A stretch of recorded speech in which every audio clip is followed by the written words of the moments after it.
Welcome back, I'm the Watch King. On this video, we're going to be talking about Rolex Gold, exactly about Rolex purity of gold. So what does that mean? There are different types of purity, what to look out for, and what you'll see typically from Rolex. Let's hop straight in. Jumping right into it. So a few things I want to cover before going into each individual watch.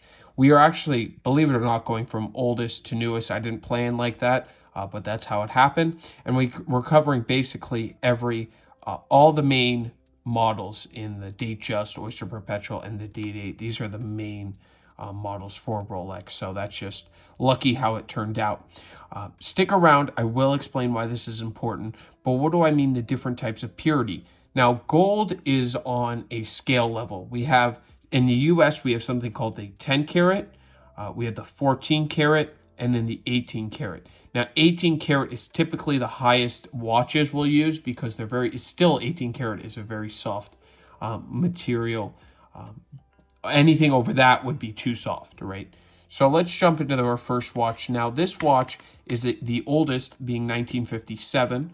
Has some patina on the dial, as you can see here, but very nice. Still like that vintage. I love this aesthetic here, and it's slightly smaller at the 34. Now, these you'll typically see 14 karat gold cases, especially from this time.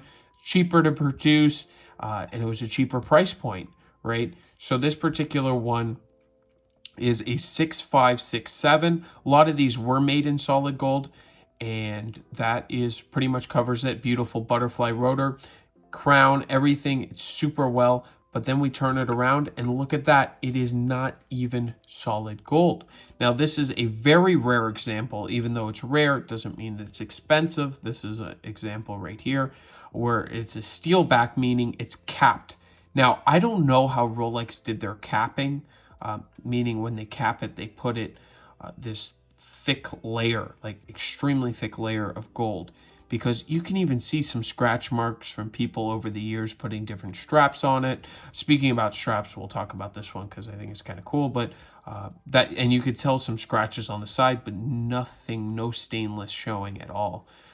This particular strap, let's go. It's a Spinel, which they're not known for their high-end straps. Normally, I would throw a new strap on this, a nice one. But this particular one was so interesting.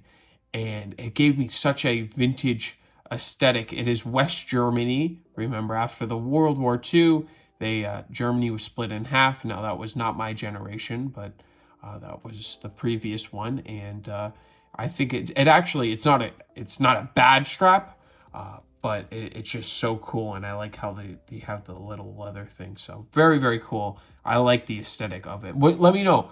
Would you wear your Oyster Perpetual with this type of strap? Do you like the aesthetic? I really do. So love to know that in the comments. Jumping into it. Now, this one is a rare model because of its bracelet.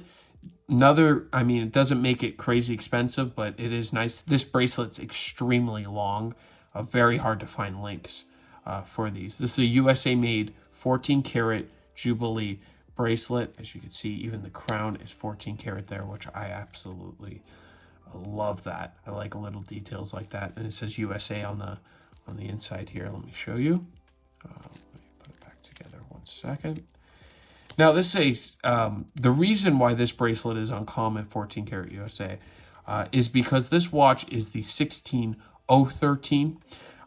They did not use this bracelet a lot because at this time Rolex was trying to get more of their own in-house, especially in the 80s. This is late 70, 77, 78 because of the serial numbers.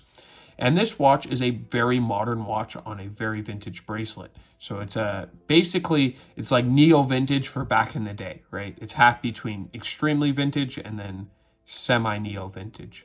As you can see, crown pulls all the way out. We have hacking, and we have a nice luxury right here of something called the quick set date. That is a huge upgrade in the watch. So even at this time, going back to it, there's a reason for why I'm explaining all this, is because even with all this technology added, you still have to be careful. This is a 14 karat gold. All the gold is 14 karat. Now, very uncommon for this reference. Typically, they're 18 But this particular one, the bezel, I assume they're not going to put, I didn't scratch the exact bezel, but they're not going to put this USA made bracelet.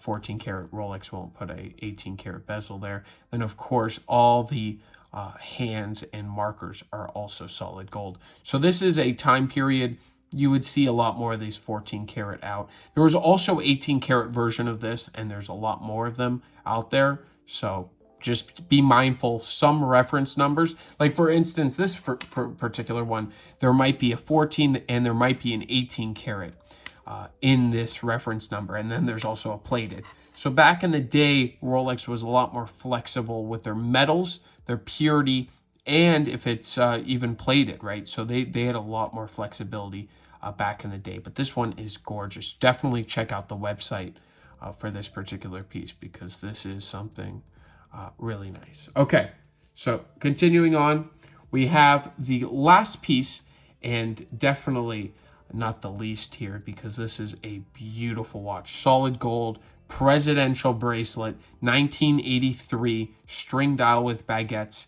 Also another piece already at the website, so definitely check it out if you're interested in pricing and a few more details. Right, so this particular one's quick set, not double quick. Double quick means you can do the date also. That came slightly later, but still at the same time, great price point, great value, and you get a very cool vintage, a rare dial with this particular piece. So now this is solid 18. It has a different shine to the 14. You can even tell with the bezel. But at the same time, it's just more yellow and it's heavier because it's more dense. You have more gold in there. Just a great all-around watch. Now, I will say, for instance, just because I showed this day date as 18 karat and that's the one thing about day dates, they always used 18 karat as far as I know. I've never seen a day date in 14. Look at my gloves here. My gloves are getting in the way there. It screws in. But for instance, this watch from the 1930s, extremely rare. I mean, probably the best value in vintage Rolex all around. Let me get this strap off. Last piece I will be showing you on this video today. But 18 karat stamped everywhere. This particular one's engraved. And really nice strap on it too. But going back to it, so it doesn't just have to be the day date, right? It could be even watches like this. Now, typically you would see this in 14, but sometimes people want it in 18. They would either commission Rolex or ask for the 18 karat of the watch. So let me know if this was helpful at all. I tried to cover it because there's so many different models. For instance, this is not even a Cellini. This is before the Cellini. It's like an Art Deco 30s Rolex. Really incredible. 18 karat stamped here, stamped in the inner side, in the case, on the case back. I like how they had to do that because they would assemble it, right? For instance, this date 8 is stamped once because Rolex had pretty much full assembly by the 80s. Here, it has to be stamped everywhere because probably Rolex bought it out of like a set and they had to build it, and the company that had to do it had to stamp it all. Now, this is all, going into detail here, but if you do enjoy these type of videos, please give me a thumbs up. Give me comments. Like for instance, on a 16013, would you only buy it if it's 18, or do you not care? Or what is your opinions on Rolex and their particular gold? Does that matter to you if it's 18 or 14? And would you buy a plated gold Rolex? That is a very interesting question. This should be on the website also by the time this video comes out. So I want to thank you all for watching. Please subscribe. It really does help the channel, and I will catch you in the next one. Have a great day.